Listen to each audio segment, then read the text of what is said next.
ನಮಸ್ಕಾರ ವೀಕ್ಷಕರೇ, ಅಮ್ಮನ ಕೈರುಚಿ ಚಾನಲ್ಗೆ ನಿಮಗೆಲ್ರಿಗೂ ಸ್ವಾಗತ. ನಾನಿವತ್ತು ಒಂದು ಸಿಂಪಲ್ ಆಗಿ ಯಾವುದೇ ತರಹದ ಮಸಾಲೆನ ರುಬ್ಬದಿರನೇ ಚಿಕನ್ ಬಿರಿಯಾನಿ ಮಾಡೋದು ಹೇಗೆ ಅಂತ ತೋರಿಸ್ಕೊಡ್ತಾ ಇದ್ದೀನಿ. ಬನ್ನಿ ಹಾಗಾದರೆ ಮಾಡೋದು ಹೇಗೆ ಅಂತ ನೋಡೋಣ. ಮೊದಲಿಗೆ ಒಂದು ಕುಕ್ಕರ್ನಲ್ಲಿ ಒಂದು 5ರಿಂದ 6 ಟೇಬಲ್ ಸ್ಪೂನ್ ಎಣ್ಣೆ ಹಾಕೋಣ. ಎಣ್ಣೆ ಚೆನ್ನಾಗಿ ಕಾದ ನಂತರ ಅದಕ್ಕೆ ಒಂದು 3 ಚಕ್ಕೆ 3 ಲವಂಗ ಹಾಕೋಣ. ನಂತರ ಇದಕ್ಕೆ ಪಲಾವ್ ಎಲೆ, ಮರಾಠಿ ಮೊಗ್ಗು, ಹಾಗೆ ಅನಾನಸು, ಸೋಂಪು ಎಲ್ಲನೂ ಮಿಕ್ಸ್ ಮಾಡಿ ತೊಗೊಂಡಿದ್ದೀನಿ. ಇದನ್ನೆಲ್ಲ ಹಾಕಿದ್ಮೇಲೆ ಚೆನ್ನಾಗಿ ಸ್ವಲ್ಪ ಹೊತ್ತು ಇದನ್ನು ಎಣ್ಣೆಯಲ್ಲಿ ಫ್ರೈ ಮಾಡ್ಕೊಳ್ಳಿ. ನಂತರ ಒಂದು 4 ಹಸಿಮೆಣ್ಸಿನ್ಕಾಯಿನ ಇಲ್ಲಿ ತೊಗೊಂಡಿದ್ದೀನಿ. ಹಸಿಮೆಣ್ಸಿನ್ಕಾಯಿ ಕೂಡ ಇವಾಗ ಇದರಲ್ಲಿ ಹಾಕ್ಕೊಳ್ಳೋಣ. ತುಂಬ ಚಿಕ್ಕದಾಗಿ ಏನು ಕಟ್ ಮಾಡ್ಕೊಳ್ಳೋಕೆ ಹೋಗಬೇಡಿ, ಈ ರೀತಿ ಉದ್ದವಾಗಿ ಕಟ್ ಮಾಡ್ಕೊಳ್ಳಿ. ನೋಡಿ, ಹಸಿಮೆಣ್ಸಿನ್ಕಾಯಿ ಎಲ್ಲ ನೀಟಾಗಿ ಎಣ್ಣೆಯಲ್ಲಿ ಫ್ರೈ ಆದ ನಂತರ ಇದಕ್ಕೆ 1 ಟೇಬಲ್ ಸ್ಪೂನ್ ಆಗುವಷ್ಟು ಶುಂಠಿ ಬೆಳ್ಳುಳ್ಳಿ ಪೇಸ್ಟನ್ನ ಹಾಕೋತಾ ಇದ್ದೀನಿ. ಇಲ್ಲಿ ನಾವು ಯಾವುದೇ ಒಂದು ಪದಾರ್ಥಗಳನ್ನು ರುಬ್ಬುತ್ತಾ ಇಲ್ಲ, ಡೈರೆಕ್ಟಾಗಿ ಹಾಗೆ ಹಾಕಿ ಮಾಡ್ತಾ ಇರೋದು. ತುಂಬಾ ಚೆನ್ನಾಗಿ ಬರುತ್ತೆ, ಟ್ರೈ ಮಾಡಿ ನೋಡಿ.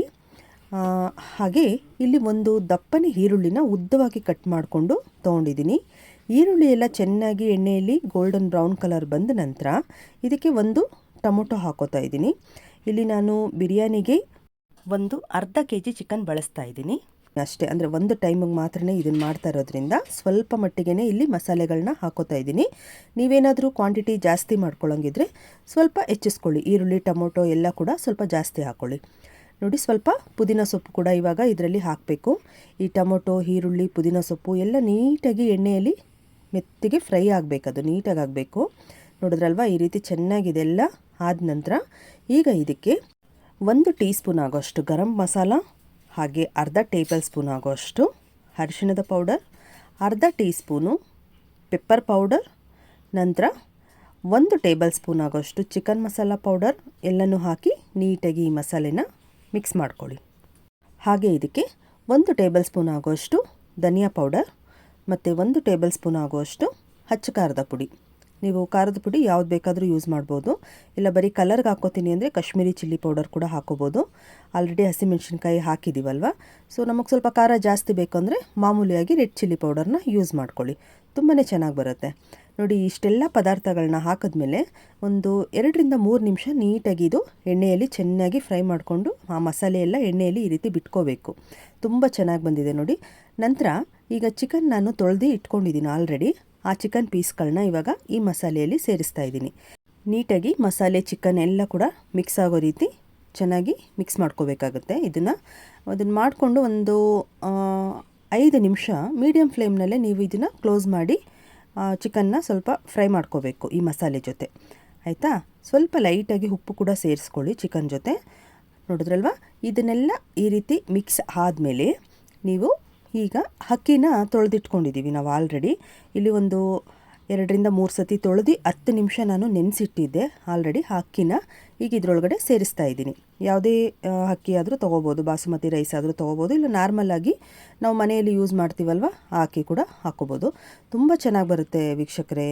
ಈ ಒಂದು ಸಡನ್ನಾಗಿ ಮಾಡೋವಂತಹ ಬಿರಿಯಾನಿ ತುಂಬಾ ಟೇಸ್ಟ್ ಇರುತ್ತೆ. ನೀವು ಕಡಿಮೆ ಸಮಯ ಇದ್ದಾಗ ದಿಢೀರಂತ ಈ ಒಂದು ಬಿರಿಯಾನಿ ರೆಸಿಪಿನ ಟ್ರೈ ಮಾಡ್ಬೋದು. ನೋಡಿ, ನಂತರ ಇದಕ್ಕೆ ಎಷ್ಟು ಬೇಕಷ್ಟು ಅಳತೆಗೆ ನೀರನ್ನು ತೊಗೊಳ್ಳಿ. ನಾನಿಲ್ಲಿ 1 ಗ್ಲಾಸ್ ಅಕ್ಕಿನ ಹಾಕ್ಕೊಂಡಿರೋದ್ರಿಂದ 2 ಗ್ಲಾಸ್ ನೀರನ್ನು ಸೇರಿಸ್ತಾ ಇದ್ದೀನಿ. ನೀವು ಅದೇ ರೀತಿ ನೋಡಿಕೊಂಡು ಎಷ್ಟು ಅಕ್ಕಿ ಬಳಸ್ತೀರೋ ಅದಕ್ಕೆ ತಕ್ಕಂಗೆ ನೀರನ್ನ ಸೇರಿಸಿ. ಕೊನೆಗೆ ಫೈನಲಲ್ಲಿ ಉಪ್ಪು ಹಾಕ್ಕೊಂಡು ರುಚಿಗೆ ತಕ್ಕಷ್ಟು ಉಪ್ಪು ಹಾಕಿ, ಸ್ವಲ್ಪ ಕೊತ್ತಂಬರಿ ಸೊಪ್ಪು ಹಾಕಿ, 1 ಟೇಬಲ್ ಸ್ಪೂನ್ ಅಷ್ಟು ತುಪ್ಪ ಹಾಕಿ ನೀಟಾಗಿ ಎಲ್ಲನೂ ಈ ರೀತಿ ಮಿಕ್ಸ್ ಮಾಡಿಕೊಂಡು ನೀವು ಕುಕ್ಕರ್ ಲಿಡ್ನ ಕ್ಲೋಸ್ ಮಾಡಿದ್ರೆ 2 ವಿಷಲ್ ಕೂಗಿಸ್ಕೊಂಡ್ರೆ ಸಾಕು, ನಿಮಗೆ ರುಚಿಯಾದ ಬಿರಿಯಾನಿ ರೆಡಿ ಆಗುತ್ತೆ. ನೋಡಿ, 2 ವಿಷಲ್ ಕೂಗಿದ ನಂತರ ಕುಕ್ಕರ್ ಮುಚ್ಚಳ ತಣ್ಣಗಾಗಿದ ನಂತರ ನಾನೀಗ ಓಪನ್ ಮಾಡ್ತಾ ಇದ್ದೀನಿ. ನೋಡಿದ್ರಲ್ವ ಎಷ್ಟು ಚೆನ್ನಾಗಾಗಿದೆ ಅಂತ ಅಂದ್ಬಿಟ್ಟು. ಮಸಾಲೆ ಎಲ್ಲ ನೀಟಾಗಿ ಮಿಕ್ಸ್ ಆಗಿದೆ ಅನ್ನದ ಜೊತೆ, ಅಂದರೆ ಅಲ್ಲಲ್ಲಿ ಮಸಾಲೆ ರೈಸು ಸಪ್ರೇಟ್ ಆಗಿದ್ದ ಥರ ಅನಿಸಲ್ಲ ನಿಮಗೆ. ನೋಡ್ತಾ ಇರ್ಬೋದು ಎಷ್ಟು ಚೆನ್ನಾಗಿ ಬಂದಿದೆ ಅಂತೇಳಿ. ತುಂಬಾ ಚೆನ್ನಾಗಿರುತ್ತೆ, ತುಂಬ ರುಚಿಯಾಗಿರುತ್ತೆ ವೀಕ್ಷಕರೇ. ಖಂಡಿತವಾಗ್ಲೂ ನೀವು ಇದನ್ನು ಒಂದು ಸರಿ ಮನೆಯಲ್ಲಿ ಟ್ರೈ ಮಾಡಿ ನೋಡಿ. ಮತ್ತು ತುಂಬ ಕಡಿಮೆ ಸಮಯ ಇದೆ ನಮಗೆ ಅನ್ನೋ ಟೈಮ್ನಲ್ಲಿ ನೀವು ಈ ರೀತಿ ಒಂದು ರೆಸಿಪಿನ ಆಯ್ಕೆ ಮಾಡ್ಕೊಳ್ಳಿ ಚಿಕನ್ ಬಿರಿಯಾನಿ ಮಾಡೋದಕ್ಕೆ. ಬ್ಯಾಚುಲರ್ಸ್ಗಳಿಗೂ ಅಷ್ಟೇ ಯಾವುದೇ ತರಹದ ಪದಾರ್ಥಗಳನ್ನ ರುಬ್ಬದೇನೆ ಮನೇಲಿರುವಂತಹ ಪೌಡರ್ಗಳನ್ನ ಯೂಸ್ ಮಾಡಿಕೊಂಡು ಸಡನ್ನಾಗಿ ನಾವು ಈ ರೀತಿ ಚಿಕನ್ ಬಿರಿಯಾನಿನ ಮಾಡ್ಕೋಬೋದು. ನೋಡಿದ್ರಲ್ವ ವೀಕ್ಷಕರೇ, ಈ ಚಿಕನ್ ಬಿರಿಯಾನಿ ಮಾಡೋದು ಎಷ್ಟು ಈಸಿ ಅಂತ ಹೇಳಿ. ನನ್ನ ವಿಡಿಯೋ ನಿಮಗೆ ಇಷ್ಟ ಆಗಿದ್ರೆ ಪ್ಲೀಸ್ ಲೈಕ್ ಮಾಡಿ, ಶೇರ್ ಮಾಡಿ, ಸಬ್ಸ್ಕ್ರೈಬ್ ಮಾಡಿ. ಹಾಗೆ ಬೆಲ್ ಐಕಾನ್ ಮೇಲೆ ಕ್ಲಿಕ್ ಮಾಡೋದನ್ನು ಮರಿಬೇಡಿ. ನಾನು ಮುಂದೆ ಹಾಕೋ ಎಲ್ಲ ಹೊಸ ವಿಡಿಯೋ ನೋಟಿಫಿಕೇಷನ್ಸ್ ಕೂಡ ನಿಮಗೆ ಬರುತ್ತೆ. ಯಾರೆಲ್ಲ ಇನ್ನೂ ನನ್ನ ಚಾನಲ್ನ ಸಬ್ಸ್ಕ್ರೈಬ್ ಮಾಡಿಲ್ವೋ, ಈಗಷ್ಟೇ ನನ್ನ ಚಾನಲ್ನ ನೋಡ್ತಾ ಇರೋರಿಗೆ ಖಂಡಿತವಾಗ್ಲೂ ನಾನು ಕೇಳ್ಕೊಳ್ಳೋದು, ಪ್ಲೀಸ್ ಸಬ್ಸ್ಕ್ರೈಬ್ ಮಾಡಿ, ಸಪೋರ್ಟ್ ಮಾಡಿ ಅಂತ. Thank you.